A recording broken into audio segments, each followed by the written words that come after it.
आज फिर एक ऐसे के साथ आप लोग के साथ हाजिर हुए हैं। और आज के ऐसे का जो टॉपिक है वो टॉपिक है कि शिक्षा अपने ज्ञान की प्रगतिशील खोज है। शिक्षा अपने अज्ञान की प्रगतिशील खोज है। तो इसकी शुरुआत एक हम कहानी से शुरू करते हैं या फिर इतिहास से शुरू करते हैं कि अनादिकाल से लेकर आज तक सभ्यताओं ने नित नए रूप बदले हैं। संस्कृतियों ने नित नई करवटें ली है। समय का चक्र निरंतर चलता रहा है, पर यदि नहीं बदला तो मानव जीवन का विकास क्रम और उसकी अनवरत यात्रा परिवर्तन और विकास के शाश्वत नियम है कि सिद्धांत के अनुरूप भी मानव आदिम युग से शुरू कर आज मशीनों के युग में प्रवेश कर चुका है। मानव को अधिक परिपक्व, समझदार और प्रबुद्ध बनाने में शिक्षा की भूमिका हर युग में बेहतर प्रभावी रही है। चाहे वह अनौपचारिक रूप से घर बाहर माता पिता, दादी नानी, पड़ोसियों द्वारा सिखाए गए सबक हों या वैदिक वाचिक परंपरा से मक, मक्तद मदरसे तक की औपचारिक शिक्षा पद्धतियां, निसंदेह शिक्षा का मानव व्यक्तित्व के सर्वांगीण विकास में महत्वपूर्ण योगदान रहा है। इस तरह मानव विकास के अपने इस सतत क्रम में निरंतर शिक्षा के महत्व को समझता गया और ज्ञान विज्ञान के नए नए क्षेत्रों का शोधों व अनुसंधानों के माध्यम से विकास करता गया। वैदिक व बौद्ध जैन काल में हुई शैक्षिक प्रगति के इस क्रम का विकास मध्यकाल में विदेशों के सांस्कृतिक संपर्क से होते हुए आधुनिक नव जागरण तक पहुंच गया। विशेषकर भारत में विलियम जोन्स की एशियाटिक सोसाइटी, कलकत्ता का Fort William College, Mayo College, Fergusson College और बंबई, कलकत्ता व मद्रास के विश्वविद्यालयों के अनुरूप ज्ञान विज्ञान के नवीन केंद्र स्थापित हुए। प्राचीन भारतीय ग्रंथों ने अंग्रेजी में अनुवाद और भारतीय पाश्चात्य संस्कृति के संपर्क से ज्ञान के नए स्रोत का विस्तार हुआ। आधुनिक शिक्षा के प्रसार के साथ साथ भारत में राजा राम मोहन राय, ईश्वर चंद्र विद्यासागर, विवेकानंद, केशवानंद सेन इत्यादि समाज सुधारकों के द्वारा सामाजिक कुरीतियों पर कुठाराघात की शुरुआत हुई। पूर्व और पश्चिम ज्ञान विज्ञान सभ्यता संस्कृति के सतत संपर्क के बाद धीरे धीरे यह बात समझ में आने लगी कि ज्ञान का विस्तार अनंत है और ज्ञान विज्ञान को किसी देश, क्षेत्र या समुदाय विशेष की परिधि में नहीं बांधा जा सकता। पूरब जहां पश्चिम द्वारा इजाद किए गए अनूठे आविष्कारों और ग्रामोफोन, रेडियो, टीवी, हवाई जहाज, इंजन आदि को देखकर हैरान था, तो पश्चिम पूरब की प्राचीन संस्कृति, विरासत, कला, स्थापत्य, साहित्य, आयुर्वेद, योग, धर्म दर्शन को देखकर दांतों तले उंगली दबा रहा था। ज्ञान विज्ञान के क्षेत्र में निरंतर नए नए और उन्नत शोध विश्व भर में हो रहे थे और हर शोध एक नए प्रगामी शोध की संभावनाओं को उद्घाटित कर रहा था। ऐसा प्रतीत होने लगा था कि हर नई खोज में आगामी एक और बेहतर खोज के बीज छिपे हैं। सुकरात ने इस मर्म को सदियों पहले समझते हुए कहा था, मैं ज्ञानी इस अर्थ में हूं कि यह जानता हूं कि मैं कुछ नहीं जानता। इसका सीधा सा अभिप्राय है कि हम शिक्षा और ज्ञान के विकास के साथ जैसे जैसे बौद्धिक चेतना के सोपान चढ़ते हैं, हमें निरंतर अपनी अकिंचता, लघुता और अल्पज्ञता का बोध होता है। शायद इसलिए गांधी ने आह्वान किया था कि हमें अपने खिड़की दरवाजे आने वाले हवाओं के लिए खुले रखने चाहिए। यह अकारण नहीं था कि ऋग्वेद के युग के ऋषि चारों दिशाओं से शिक्षा और ज्ञान को आमंत्रित कर रहे थे। आनो भद्रा कृतोयन्तु विश्वता। दरअसल शिक्षा अपने अज्ञान की एक प्रगतिशील खोज है। ज्यों ज्यों हम ज्ञान के इस अथाह सागर में डुबकी लगाते हैं, इससे निकले अनुभव की मोती हमें इस बात का एहसास कराते हैं कि अभी बहुत कुछ कम जाना है और अभी बहुत कुछ जानना बाकी है। जीवन के हर क्षेत्र में हम हर रोज इसी तथ्य से दो चार होते हैं।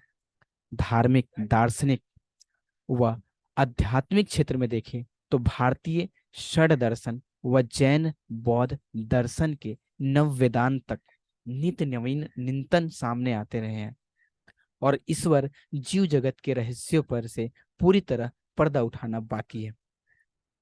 पाश्चात्य दर्शन में भी सुकरात, प्लेटो, अरस्तु से कांट, हिगल, मार्क्स तक दर्शन की अनसुलझी पहेलियां अभी भी मानव के लिए अबूझ ही है। यदि इस क्षेत्र में कोई स्पष्ट निष्कर्ष स्थापित हुए होते तो विश्व भर में इतनी परस्पर विभिन्न धार्मिक दार्शनिक मान्यताएं अस्तित्व में न होती। लिहाजा मानव पर्याप्त अध्ययन के बाद यह अनुभव करता है कि अभी हम ज्ञान के कुछ बूंदे ही चख पाए हैं और पूरा सागर अभी बाकी है।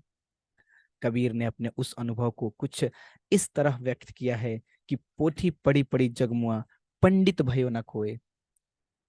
सामाजिक और राजनीतिक क्षेत्र में तो हमेशा सुधार और समझ की गुंजाइश बनी रहती है। विशेषकर भारतीय समाज और राजनीति अपनी संरचना में बहुत जटिल है। कहीं एकल व संयुक्त परिवार का द्वंद्व है तो कहीं जातियों, उपजातियों, जनजातियों का विराट संसार। भारतीय समाज का जितना अध्ययन करते हैं हम पाते हैं कि उसके और नए पहलू सामने आ रहे हैं। राष्ट्रपति महात्मा गांधी ने भी अपनी आत्मकथा सत्य के साथ मेरे प्रयोग में अनेक स्थानों पर अपनी अल्पज्ञता, भूलों और त्रुटियों की ओर संकेत किया है।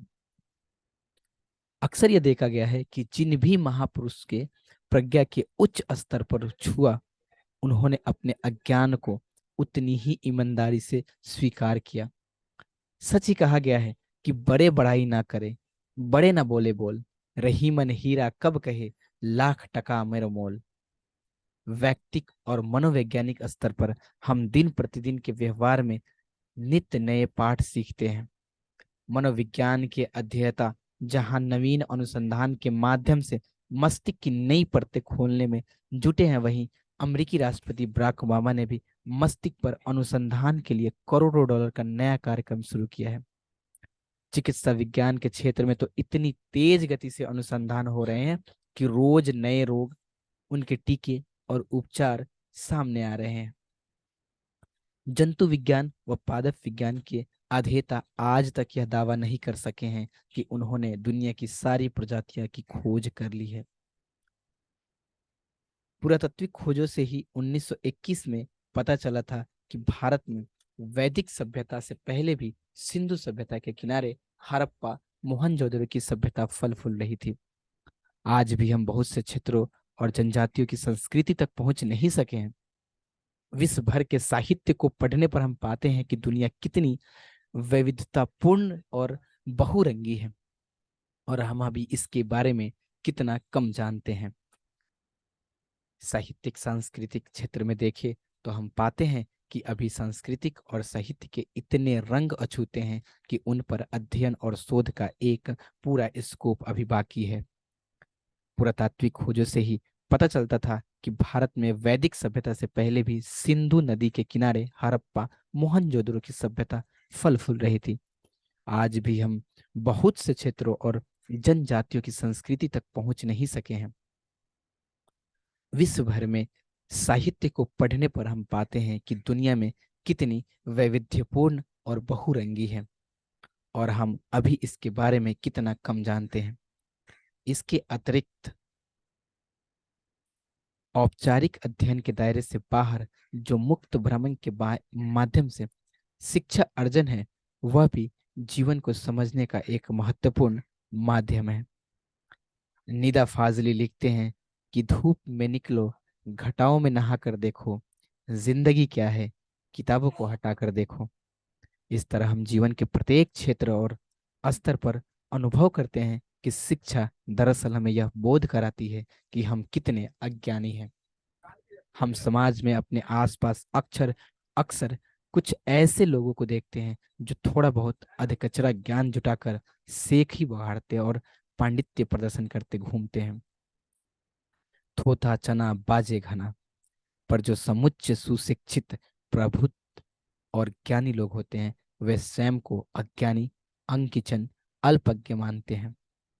ऐसा महज इसलिए नहीं होता कि वे अपनी विनम्रता का प्रदर्शन करना चाहते हैं, बल्कि वह सच में इस तथ्य का अनुभव कर पाते हैं कि शिक्षा अपने अज्ञान की प्रगतिशील खोज है। भरा हुआ घड़ा आवाज नहीं करता। इसी तरह सुशिक्षित व्यक्ति यह जानता है कि ज्ञान का विस्तार असीम है और ज्ञान व शिक्षा के विकास के अनुपात में अपनी अज्ञानता का बोध भी स्पष्ट होता है। आज ऐसे यही कंप्लीट करते हैं। थैंक यू, फिर मिलते हैं अगले ऐसे लेके।